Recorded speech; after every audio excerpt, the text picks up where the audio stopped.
Face aux défis socio-économiques croissants que représentent le chômage et la pauvreté, notamment chez les jeunes, le centre Yadjoué s'illustre par une approche innovante et inclusive.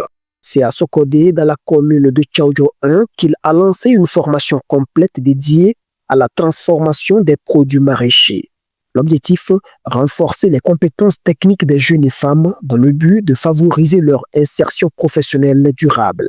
D'une durée de 2 mois, cette initiative est mise en œuvre avec le soutien financier de la coopération allemande GIZ et de la direction de la formation professionnelle et de l'apprentissage DFPA. Et nous avons commencé le 3 novembre et nous allons finir le 3 janvier 2026. Et la particularité, c'est que nous tenons beaucoup compte de l'aspect hygiène.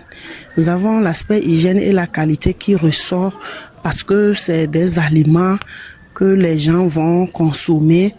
Et il est vraiment nécessaire d'appliquer l'hygiène parce que c'est pas bon que les gens consomment vos produits transformés et après tout ils développent des maladies. Nous devons tout faire pour ne plus dépendre des produits importés parce qu'avec les produits importés, nous ne savons pas les conditions dans lesquelles ces produits sont transformés. En consommant localement, c'est que nous garantissons notre santé, notre avenir et nous luttons aussi contre la pauvreté.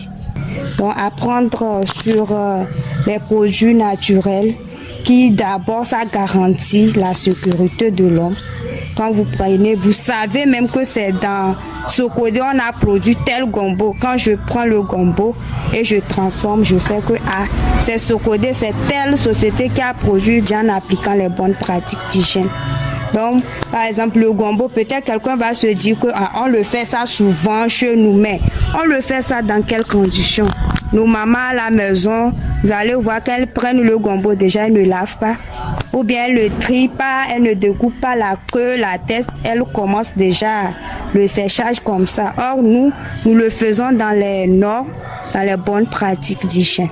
S'inscrivant dans une dynamique de promotion de l'emploi décent et de valorisation des ressources locales, la première semaine a été consacrée aux enseignements théoriques, techniques de transformation, hygiène alimentaire, normes de conditionnement, marketing de proximité.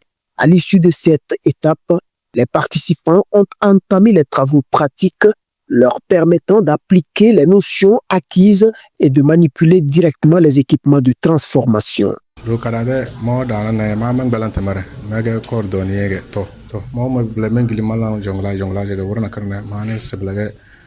Badalo santar nakare bambode de change bana na zatamate mana atarwa episwa pala transformer badona boat wada ka bide wendelam na do kozo kelengna ansaro ngona wenti damu change ndase se wega baga do da ay wega bagalana amada tangadallam change na ba da tagada jada se do ta banana da tanga do bone de là,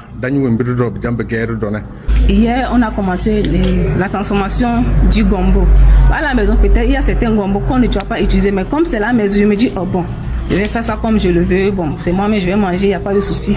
Mais arrivé ici, j'ai su que bon, certains gombos ne sont pas bien à utiliser.